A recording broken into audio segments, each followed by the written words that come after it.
On February 28, 2026, the United States and Israel did something that had never been done before in modern history. They launched a joint military attack on Iran and killed its supreme leader Ali Khamenei inside his own compound in Tehran. In the first 12 hours alone, the U.S. carried out 900 strikes inside Iran. Israeli jets hit close to 500 targets on the first day. Nuclear facilities were hit. Government buildings were destroyed. Iran's military was being taken apart from the sky piece by piece. Every analyst watching said the same thing. Iran is finished. Iran cannot fire back. Iran has nothing left. Then the sirens started. Not in one city, not in one country. Sirens went off in Israel, Bahrain, Kuwait, Qatar, the UAE, Saudi Arabia, and Jordan at the same time. Missiles were already in the air over 12 countries. What happened next is something the world was not ready for. And what the world was not ready for did not start on February 28, 2026. It started years before that. Because to understand why Iran still had the ability to fire back after taking 900 strikes in 12 hours, you need to understand what Iran had been building for 20 years and why it did not fall apart overnight. After October 7th, 2023, when Hamas attacked Israel and killed 1,139 people, Israel launched a full military campaign in Gaza. That campaign slowly pulled in every armed group connected to Iran across the region: Hezbollah in Lebanon, the Houthis in Yemen, armed groups in Iraq and Syria. Iran had spent 20 years building this network as a wall between itself and direct war with Israel and the United States. That wall started falling in 2024. Israel killed Hamas leader Ismail Haniyeh in Tehran. It killed Hezbollah leader Hassan Nasrallah in Beirut. In June 2025, Israeli jets flew into Iranian airspace and killed 30 Iranian generals in a single night. Iran fired back each time through operations it named True Promise 1, True Promise 2, and True Promise 3. Each response was bigger than the last. But the United States stayed out of direct conflict during all of that. Then, on February 28, 2026, that changed. The U.S. joined Israel in a full military attack on Iran. They killed its supreme leader, they hit its nuclear program, they struck its government. Iran had two choices: go quiet or go all in. It went all in.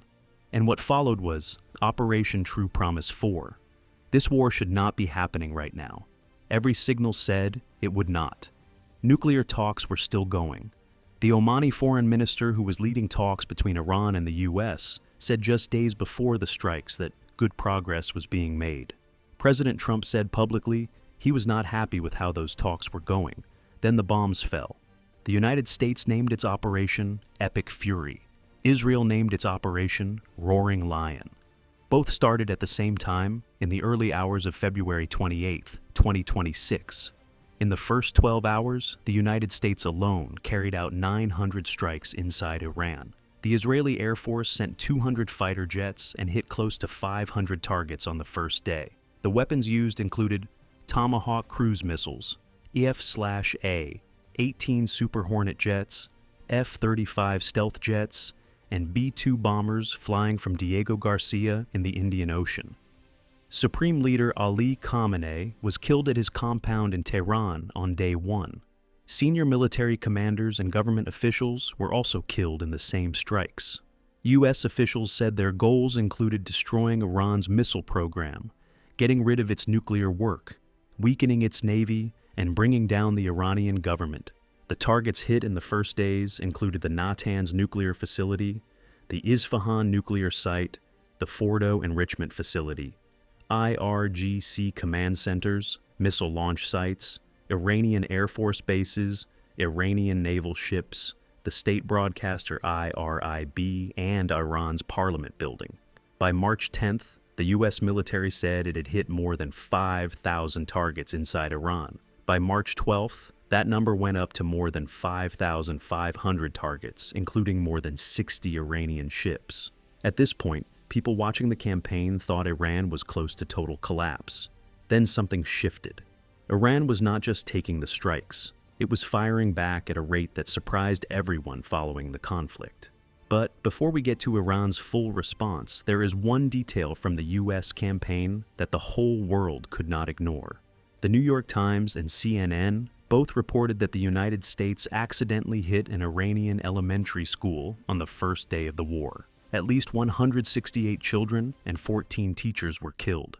A U.S. military investigation found that old targeting information had caused the strike, which was meant for a nearby naval base.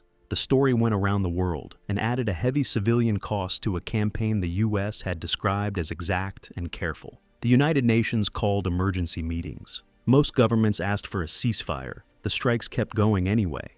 And so did what Iran was about to show the world it was still capable of doing. Because what Iran showed the world next was not the response of a country with nothing left. It was the response of a country that had spent years preparing for exactly this moment.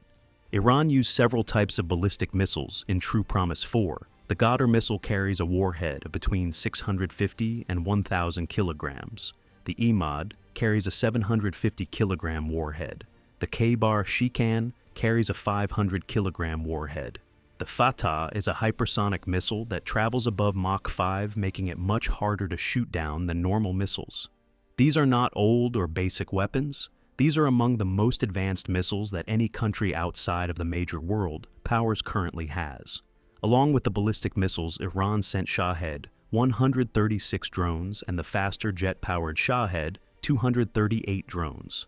The drones were sent in large numbers to keep air defense systems busy. Once those systems were dealing with hundreds of incoming drones, the faster ballistic missiles came in a second wave. Iran had tested and improved this two-layer approach in each of the 3 earlier True Promise operations. By the time True Promise 4 started, Iran had already shown in June 2025 that it could keep firing over 550 ballistic missiles and 1,000 drones across 12 days of non-stop fighting. True Promise 4 pushed that further by targeting U.S. military bases across 12 countries at the same time. On day 2 of the conflict, Iran fired about 420 missiles across 9 countries and ships at sea in a single day. Of those, 162 were aimed at Israel and 167 were aimed at the UAE alone. Then Iran made a move that most people outside of military planning were not paying attention to. The IRGC closed the Strait of Hormuz. It sent a message on VHF radio to all ships in the area saying no vessel was allowed to pass. That closure lasted more than 8 days in a row. The Strait of Hormuz carries about 20% of the world's oil supply. Closing it was not just a military move, it was a direct hit on the world economy. By March 12th, Iran had announced 40 separate waves of strikes. That is more than 3 attack waves every single day for 13 days straight. And those waves were landing across the entire region, from Israel to the Gulf states, to Cyprus, to Azerbaijan. Here is exactly where those 40 waves of missiles and drones actually landed and what they did when they got there. Israel was the main target throughout the conflict. Iranian missiles and drones hit Tel Aviv, Haifa, Jerusalem, the Negev Desert, and the city of Beersheba. On March 1st, a single Iranian ballistic missile hit the city of Beit Shemesh in central Israel, killing 9 people and wounding more than 20 others. By day 13, at least 15 Israelis had been killed, and more than 2,000 had been wounded by Iranian strikes. Air raid sirens went off across Israel dozens of times per day at the worst points of the fighting. Qatar was hit directly. The Qatari Ministry of Defense said that 2 Iranian ballistic missiles struck Al Udeid Air Base, where thousands of U.S. troops are based. A drone also hit an early warning radar station near the base. Qatar moved all schools to remote learning and stopped public gatherings. In a separate round of attacks, Qatar reported shooting down 8 more ballistic missiles and several drones. The UAE took some of the heaviest missile fire outside Israel. On day 2 alone, Iran sent 167 missiles toward the UAE. Al Dhafra Air Base, which is one of the most important U.S. bases in the Persian Gulf, was hit multiple times. At least 6 people were killed in the UAE, including workers from Pakistan, Nepal, and Bangladesh. 131 others were wounded. 2 UAE military personnel also died when their helicopter went down during operations. Bahrain was hit again and again throughout the conflict. Iran struck the U.S. Navy 5th Fleet headquarters in Manama. On March 10th, an Iranian missile hit a residential building in Manama, killing a woman and wounding 8 others. Fuel tanks at a facility in Muharraq were also hit, and people nearby were told to find shelter right away. Kuwait was under attack throughout the conflict. Kuwait International Airport was hit by multiple drones causing damage to the terminal building. 2 border guards were killed on duty. Ali Al Salem Air Base, where U.S. forces are based, was also targeted. Saudi Arabia stopped multiple attacks. Drones were shot down over the eastern province. 3 ballistic missiles aimed at Prince Sultan Air Base were destroyed before they landed. A drone heading toward the diplomatic area in Riyadh was brought down. 2 people were killed in the Al-Kharj area after a missile hit a residential area. Jordan reported that 119 Iranian missiles and drones either targeted or crossed into Jordanian territory. 14 people were hurt. Jordan closed its airspace at the start of the conflict. Iraq became an active fighting zone from multiple sides. Erbil International Airport and the U.S. consulate in Erbil were hit by Iranian missiles.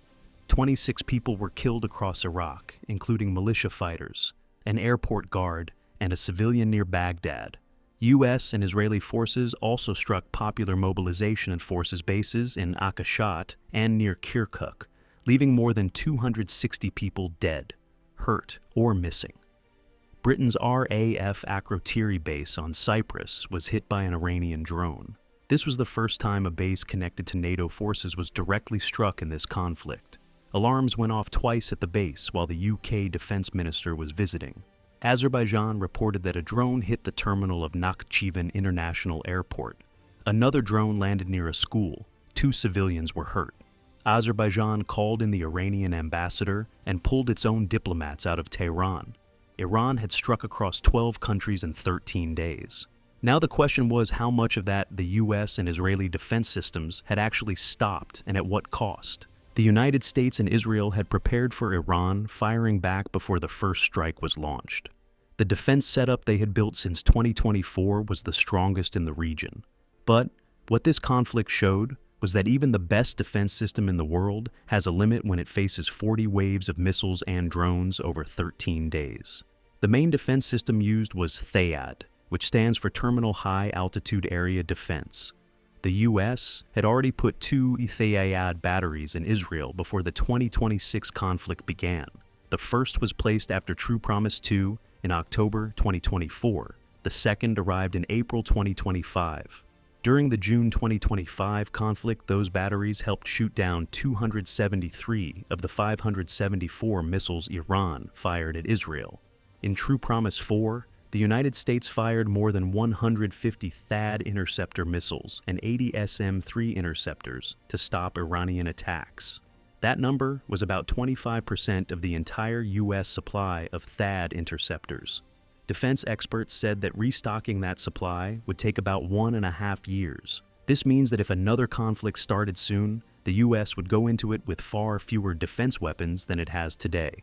5 U.S. Navy Arleigh Burke-class destroyers were placed in the eastern Mediterranean to help with Israeli air defense. Those ships were the Thomas Hudner, Arleigh Burke, the Sullivans, Oscar Austin, and Paul Ignatius. Israel's own defense used Iron Dome for close-range threats, David's Sling for medium-range threats, and the Arrow 3 system for high-level ballistic missiles. The combined U.S. and Israeli defense shot down most of the incoming missiles.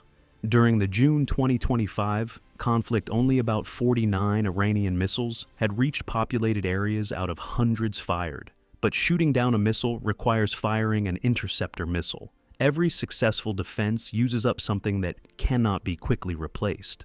Iran was not just trying to cause damage with those 40 waves. It was trying to drain the U.S. and Israeli defense supply. Every wave that forced the U.S. and Israel to fire back with THAAD and SM-3 interceptors was reducing the weapons needed for any future conflict. That is why the numbers matter as much as the damage. CENTCOM said on February 28th that no U.S. soldiers had been hurt. The Al Jazeera confirmed tracker later recorded 7 U.S. military deaths from Iranian attacks across the conflict. Britain sent RAF jets to protect airspace over Qatar, Jordan, Iraq, and Cyprus, but did not take part in any strikes on Iran. The military picture was now clear. But the bigger story was not happening in the sky. It was happening in the governments, the meeting rooms, and the streets of Tehran. Because while missiles were still in the air, the political world was changing fast, and those changes will affect the Middle East long after the last missile lands. The killing of Supreme Leader Ali Khamenei on February 28, 2026, was not just a military event. It changed the top of the Iranian government overnight. Within days, Iran's assembly of experts met and named Khamenei's son, Mojtaba Khamenei, as the new supreme leader. The BBC noted that the speed of Iran's military response in True Promise 4, compared to its slower response in June 2025, showed that a new leadership setup had already been put in place before the conflict even started. In Tehran, hundreds of thousands of people came out publicly to show support for the new supreme leader. The Iranian government did not fall. It kept working. It kept firing. Iranian President Masoud Pezeshkian made a public statement saying Iran would stop hitting Gulf states as long as their land was not being used to attack Iran. Within 24 hours of that statement, Iranian missiles and drones continued to strike Kuwait, the UAE, and Qatar. The promise lasted less than 1 day. Hezbollah came back into the conflict directly after Khamenei's death. The group hit Israeli military positions in northern Israel, including the Tel Hashemer base, which is the general staff headquarters located 120 kilometers from the Lebanese border. This showed that Iran's regional network was still working, despite the losses it had taken in the years before. Iraqi groups connected to Iran launched drone strikes against U.S. positions in Sulaymaniyah and Duhok. The U.S. and Israel hit back with airstrikes on Popular Mobilization Forces bases in Akashat and Kirkuk, leaving more than 260 people dead, hurt, or missing. The United Nations Security Council passed a resolution, 13 votes to 0, with 2 countries not voting either way. It called Iranian attacks on Gulf states violations of international law. Hours after that vote, Iran launched its 40th wave of strikes on Tel Aviv, Jerusalem, Haifa, and U.S. bases across the region. Russia and China both called for the fighting to stop. China told its citizens in Iran to leave as fast as possible. Neither country did anything beyond making statements. The Strait of Hormuz stayed closed to ships from countries Iran considered hostile for more than 8 days. Iran hit a commercial oil tanker called Prima with a drone after it ignored warnings from the IRGC. Oil prices around the world went up right away. U.S. Defense Secretary Pete Hegseth said in a public statement that the United States would keep fighting and was preparing to bring in more forces. President Trump said Iran had no navy, no air force, and no radar left. Iran launched another wave of strikes the same day. The political picture and the military picture were now telling the same story, and the numbers behind that story are something every person watching this conflict needs to see clearly. When you look past the daily events and read the full numbers of this conflict, a picture becomes clear that the daily news is not showing you. Iran took the largest U.S. military campaign against any single country since the 2003 Iraq War. The United States hit more than 5,500 targets inside Iran by March 12th. Despite that, Iran launched 40 officially announced waves of missile and drone attacks in 13 days. That is more than 3 full attack waves every single day while being hit from the air non-stop.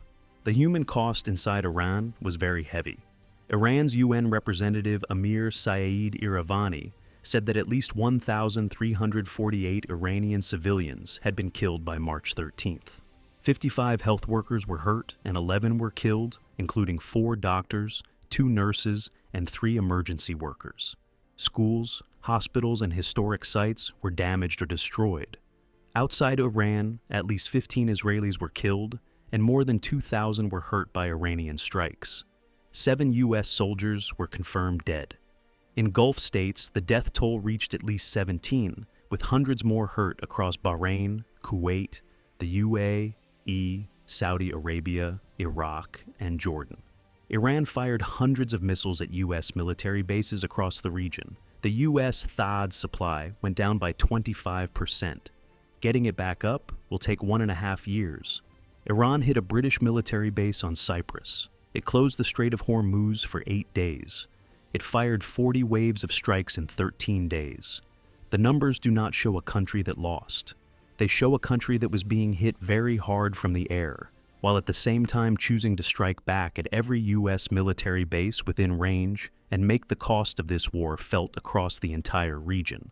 As of March 13, 2026, this conflict has no ceasefire. The IRGC has carried out more than 40 waves of strikes. The United States has hit more than 5,500 targets inside Iran.